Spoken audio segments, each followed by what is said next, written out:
विधायक कल्याण सिंह सोरेन जी की माता जी का स्वर्गवास हो गया था। आज उनके परिवार में कार्यक्रम था, उस कार्यक्रम में शामिल होने आया था।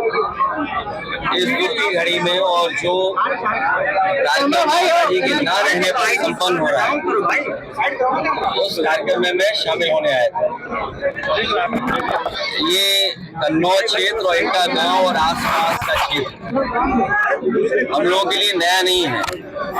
राजनीति की जब शुरुआत हुई थी, इसी क्षेत्र के लोगों से मिलकर के और इसी क्षेत्र के लोगों ने समाजवादी पार्टी को आगे बढ़ाने का काम हमेशा किया है। भैया हरियाणा में चुनाव ये कहाँ चुनाव लड़ना है ये पार्टी तय करेगी और भविष्य में समाजवादी पार्टी राष्ट्रीय पार्टी कैसे बने उस दिशा में समाजवादी कार्यकर्ता नेता हम लोग लगातार काम करते रहेंगे।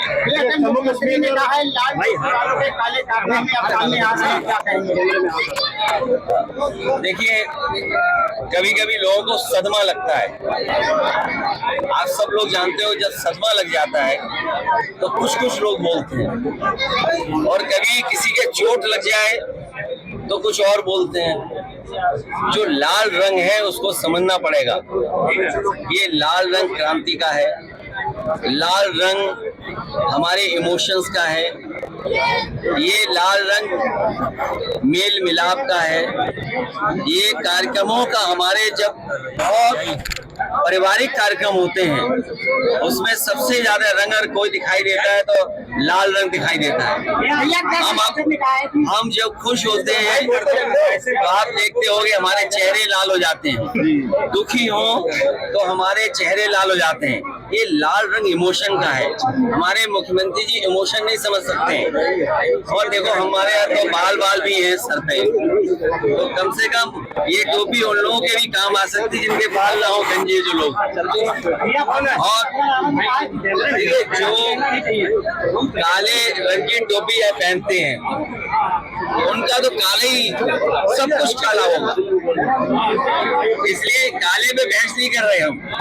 हमारा लाल रंग मेल मिलाप का है, खुशी का है, त्योहारों का है।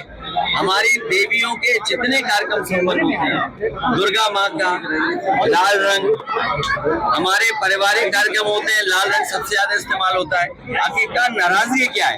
इसीलिए मैंने कहा ये जो हार का सदमा है, जो हार की वजह से सदमे से नहीं उभर पा रहे हैं, इसलिए उन्हें हर जगह लाल लाल लाल रंग दिखाई दे रहा है। कई स्टेशनों के नाम जो है वो चेंज किए गए हैं। आज अस्पतालों की हालत क्या है? आज अस्पतालों की हालत क्या है? जो अस्पताल बनाए गए थे समाजवादी सरकार में, वो भी अस्पताल नहीं चला पा रहे। स्कूल की व्यवस्था ठप हो गई। बच्चों को जो फल मिलते थे वो नहीं मिल पा रहे। खाना जो स्वादिष्ट मिलना चाहिए वो नहीं मिल पा रहा है। ड्रेस नहीं, कपड़े नहीं, उनके पास पढ़ाई के लिए कोई इंतजाम नहीं। और जो महंगाई बढ़ गई है, इन्हें लाल रंग याद आ रहा है, लेकिन जो महंगाई बढ़ गई उसका याद नहीं आ रहा है इनको। जो बेरोजगारी फैली उसके बारे में नहीं बोलेंगे। तो ये तमाम सवाल हैं जिन सवालों का सरकार के पास जवाब नहीं। और ये कन्नौज के लोग क्यों भूल जाते हो? इसी जिले में एक बेटी को बताओ पिता क्या चाहता था। इसी जिले में क्या एक बेटी को नहीं लटका दिया गया, जान नहीं चली गई उसकी? कोई चर्चा कर रहा है उसके बारे में? और बगल का जिला है, दो लोगों की जान गई कि हत्या की गई कि आत्महत्या कर ली। सरकार के पास क्या जवाब है? सरकार के पास कोई जवाब हो तो बताए सरकार। और यहाँ पर इसी जिले में क्या बेटी को एक फांसी पर नहीं लटका दिया गया? उसके परिवार वाले क्या संतुष्ट हैं उससे, जांच से? और केवल यही नहीं, 2 जिले नहीं, पूरे उत्तर प्रदेश में देख लो, हर दिन घटना हो रही है बेटी के ऊपर। छोटी छोटी बालिकाएं हैं, उनके साथ घटनाएं हो रही हैं। सरकार क्या कर रही है आखिरकार? सरकार इसीलिए जानबूझ करके इधर उधर वाली बात कर रही है क्योंकि वो सरकार की जिम्मेदारी है कि सुरक्षित हमारी माताएं बहनें रहें। कोई दिन नहीं जा रहा जिस दिन चेन स्नैचिंग नहीं हो रही हो। सीसीटीवी में हम लोग देख रहे हैं, लगातार वो घटनाएं मिल रही है, सूचनाएं मिल रही है। आप देखिए पूरे उत्तर प्रदेश में जो हमारे व्यापारी हैं उनके यहाँ लूट हो रही, सुल्तानपुर में करोड़ों रुपए की लूट हो गई, सरकार क्या सो रही थी? सोचिए आप, दिन दहाड़े लूट हो गई, सीसीटीवी में कैद है, हर कैमरे पे चल रहा है, हर न्यूज चैनल पे चल रहा है। और उसके बाद एसआईटी की घटना और न हुई उत्तर प्रदेश में, और जिलों से भी खबरें आ रही है कि जहाँ पर घटना इस तरह की लूट की हुई है, तो सरकार क्या सो रही है? क्या करे सरकार?